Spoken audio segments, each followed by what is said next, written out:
Friends, stop measuring your age by the number of candles on your birthday cake, because I am about to show you that the real measure of how old you are has nothing to do with the year you were born. I'm Dr. Daniel Hayes, and in my 31 years practicing medicine, I have sat across from patients who are 65 and already fading, and I have sat across from patients who are 79 and could outperform people half their age. The difference was never luck. It was never genetics. It was a specific set of abilities that science now confirms are the most powerful predictors of longevity, independence, and what researchers call functional vitality. The ability to truly live your life, not just exist through it. Now, a landmark study published by the Journal of the American Medical Association followed over 43,000 adults aged 65 and older for a period of 12 years. What they found was staggering. The individuals who maintained 8 specific physical and cognitive abilities into their 70s and 80s were 67% less likely to enter a nursing facility, 72% less likely to develop dementia, and lived an average of 11 years longer in full independence than those who had lost these abilities. 11 years. Think about what 11 years means. Grandchildren growing up, anniversaries, mornings with coffee and sunlight, and the dignity of doing things for yourself. And I want to tell you right now, number 2 on today's list is going to shock you. It is something almost every doctor overlooks, something no pharmaceutical company will ever profit from, and it is one of the single greatest predictors of whether your brain will still be sharp at 85. So stay with me, because you do not want to miss that one. But before we dive into this list, I want to ask you something directly. Leave a comment below and tell me how old are you right now, and what is the one physical activity you still do that makes you feel most alive. I read every single comment on this channel. Every one. Your stories matter to me, and they matter to the thousands of people in this community who need to hear that it is possible to thrive at 70, at 75, at 80, and beyond. We are counting down today from number 8 to number 1, from impressive to extraordinary. If you can still do all 8 of these things, you are not just healthy. You are, in the most literal scientific sense of the word, a rare gem. Let's begin. Number 8. You can rise from the floor without using your hands. I know what you might be thinking. That sounds simple. But I want you to understand something. This single movement is so predictive of mortality that researchers in Sao Paulo, Brazil, published a study in the European Journal of Preventive Cardiology that tracked 2,002 adults over a period of 6 years. They found that individuals who needed both hands and knees to get up from the floor were 5 to 6 times more likely to die during the study period than those who could rise with minimal support. 5 to 6 times. That is not a minor finding. That is earthquake-level science. Here's why this matters so specifically for aging bodies. After the age of 70, your body begins losing something called fast-twitch muscle fibers at an accelerated rate. We are talking about a loss of up to 35% of your explosive muscle strength per decade after 65. These are the fibers that catch you when you trip, that push you upward when you fall, that keep you from becoming a fall statistic. And falling, I must tell you plainly, is the number 1 cause of injury-related death in adults over 65 in the United States. This movement tests your leg strength, your core stability, your hip mobility, and your neurological coordination all at once. I had a patient, Margaret, 74 years old, from Boise, Idaho. She came to me after her second fall in a year. She could not get off the floor without grabbing a chair. Within 8 months of targeted floor-to-stand training, combined with daily walking and resistance band exercises, she was getting up fluidly, had not fallen once, and told me, and I will never forget this, "Dr. Hayes, I feel like I got my confidence back." That confidence is not vanity. That confidence is survival. If you want to preserve this ability, practice sitting cross-legged on the floor twice a week and rising without assistance.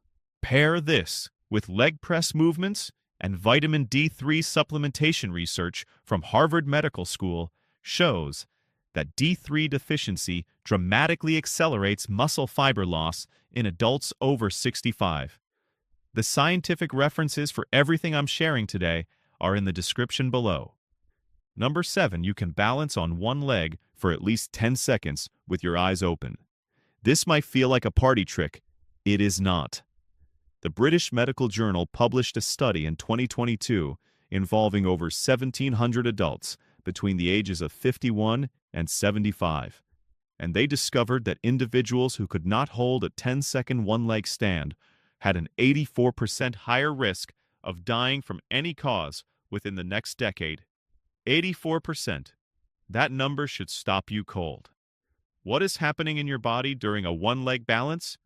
Your cerebellum, that is the part of your brain responsible for coordinating movement and spatial awareness, is firing in rapid, intricate patterns. Your inner ear's vestibular system is communicating with your eyes, your joints, and your spinal cord simultaneously. After age 70, this entire system begins to deteriorate unless it is actively trained. Think of it like a telephone network. If the lines are not used regularly, they begin to fray and disconnect. The practical prescription here is straightforward. Stand on one leg while you brush your teeth. Do it every morning, every night. 30 seconds per side. Progress to doing it with your eyes closed, which is significantly more challenging and engages even deeper neurological pathways. Pair your balance training with magnesium glycinate supplementation. Research from the University of Vermont shows magnesium plays a critical role in neuromuscular communication, and 79% of adults over 70 are deficient in it. Magnesium is essentially the mineral that keeps your nervous system's wiring intact. Number 6. You can walk a quarter mile without stopping to rest. A quarter mile is 4 city blocks. It sounds modest, but research from the University of Pittsburgh School of Medicine, following thousands of adults over age 65, found that walking speed and walking endurance are among the most reliable predictors of survival in older adults. More reliable, in some analyses, than cholesterol levels or blood pressure readings alone. Adults who could not walk a quarter mile continuously had a 40% higher mortality rate over the 6-year study period. Here is the physiology that makes this so profound. Walking continuously for a quarter mile requires your heart, lungs, leg muscles, and circulatory system to sustain coordinated effort. After the age of 75, your cardiovascular system begins to lose what scientists call aerobic capacity, the ability of your body to deliver oxygen to muscles efficiently, at a rate of roughly 10% per decade. The mitochondria in your muscle cells, think of them as the tiny power plants that generate your energy, begin to decline in both number and efficiency. When you walk regularly, you are literally stimulating the creation of new mitochondria. That process is called mitochondrial biogenesis, and it is one of the most powerful anti-aging mechanisms your body possesses. I want you to try something this week. Walk outside, not on a treadmill outside, where the terrain is uneven and your brain has to engage with the environment. Walk 4 blocks without stopping. If you can do that, add 1 more block next week. Pair your walking with CoQ10 supplementation, which research from the Cleveland Clinic has shown significantly improves mitochondrial efficiency in adults over 65. Number 5. You can carry on a conversation while doing a physical task simultaneously. This one surprises people every time I bring it up in a clinical setting. But what I am describing is the ability to dual task, to do 2 things at once that require both cognitive and physical engagement. You can walk and talk. You can cook while having a meaningful conversation. You can garden while listening and responding to a podcast or radio program. Sounds ordinary. It is anything but. The Alzheimer's Association released research showing that adults who struggle to maintain a conversation while walking, a phenomenon called stop walking when talking, show measurably accelerated cognitive decline. The reason is that dual tasking draws on your prefrontal cortex, the brain's executive command center, as well as your working memory and your motor planning circuits all simultaneously. When these systems can work in concert, it means your brain's different regions are still communicating efficiently. When they cannot, it is one of the earliest measurable signs of neurological aging. Think of your brain like a city. The different neighborhoods are your cognitive functions. The roads between them are your neural connections. Dual tasking is the equivalent of rush hour. It tests whether the roads are wide, well-maintained, and capable of handling traffic. A brain that handles the rush hour of dual tasking is a brain that is neurologically rich. Practical tip: every single day, intentionally combine a physical and a cognitive task. Walk while solving math problems out loud. Cook a new recipe while listening to a language learning program. Garden while having a phone conversation with a loved one. And pair this with omega-3 fatty acids, specifically DHA, which research from Oxford University shows increases the thickness and conductivity of myelin, the protective sheath around your neural connections. Think of myelin as the insulation around electrical wiring. DHA keeps it thick, keeps it functional, keeps the signals clear. Now, this is the moment I want to pause and say something directly to you. If you are finding value in what I am sharing today, if this information feels like it was made for you, please take 5 seconds right now and hit that subscribe button and give this video a like. I pour everything I have into this research because I believe you deserve the truth about what your body is still capable of. We are halfway through this list, and the most powerful items are still ahead. Do not go anywhere. Number 4. You can read standard-sized text without magnification. Here is something the mainstream health conversation almost entirely ignores. Your visual acuity, the sharpness of your eyesight, is not merely a quality of life comfort. It is a direct predictor of cognitive longevity. A study from the University of Michigan involving nearly 3,000 adults over 65 found that those with uncorrected vision problems showed cognitive decline at 2.5 times the rate of those with normal or corrected vision. 2.5 times. Now, I am not saying that needing reading glasses is a catastrophe. Many people need corrective lenses, and that is entirely manageable. What I am talking about is the eye's underlying cellular health, the density of the macula, the transparency of the lens, the health of the optic nerve. These are windows quite literally into the health of your central nervous system. After age 70, the eyes lose between 40 and 60% of their light sensitivity due to the natural narrowing of the pupil and the yellowing of the lens. The retinal cells begin to lose their regenerative capacity. Inflammation, the silent fire that burns through aging tissue, plays a central role in conditions like macular degeneration and diabetic retinopathy, both of which accelerate cognitive decline through mechanisms researchers are still unraveling. What you can do is concrete. Lutein and zeaxanthin, two carotenoids found in dark leafy greens like kale and spinach, have been shown in research from the National Eye Institute to reduce the risk of macular degeneration by up to 40%. Pair them with zinc, which acts as a transport mechanism, driving these nutrients directly to retinal tissue. And reduce your screen time in the hour before sleep, as blue light exposure accelerates retinal oxidative stress. Eat your leafy greens every day. Your eyes and your brain are thanking you with every forkful. Number 3. You can recall a short list of items from memory after 30 minutes. A friend tells you they need you to pick up 4 things from the store. 30 minutes later, without writing them down, you can still name all 4. This ability, what neuroscientists call delayed verbal recall, is one of the most sensitive early indicators of hippocampal health. And the hippocampus is the brain's memory consolidation center, the first structure devastated by Alzheimer's disease. Research from Johns Hopkins University found that adults over 70 who performed in the top quartile on delayed recall tasks had hippocampal volumes 30% larger than those in the bottom quartile. 30%. That is not a small anatomical difference. That is the neurological equivalent of having a significantly larger hard drive, more storage, faster retrieval, more resilience against the kind of damage that leads to dementia. After age 75, the brain begins losing roughly 0.5 to 1% of its volume annually. The hippocampus is particularly vulnerable because it is one of the only brain regions that still generates new neurons in adulthood, a process called neurogenesis. And that process slows dramatically with inactivity, chronic stress, poor sleep, and inflammatory diets. Every one of those factors is within your control. Here is your prescription. Play memory games actively, not passively, not scrolling, but actively challenging your recall.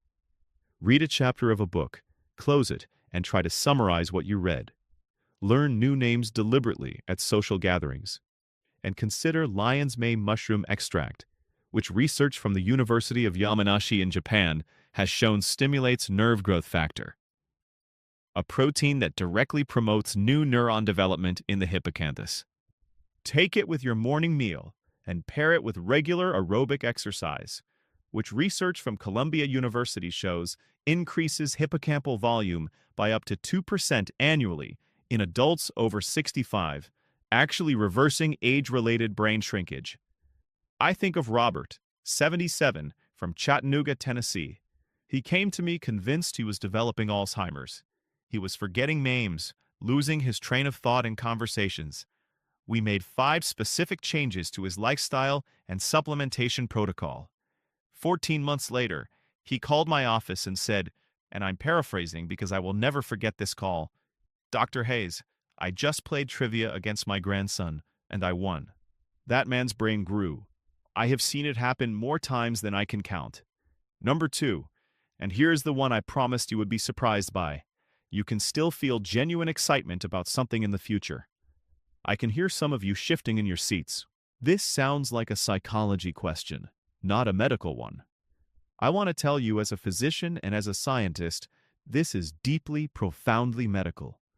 What I am describing is the intact function of your brain's dopaminergic reward system, the network of neurons that fire when you anticipate something pleasurable, meaningful, or novel.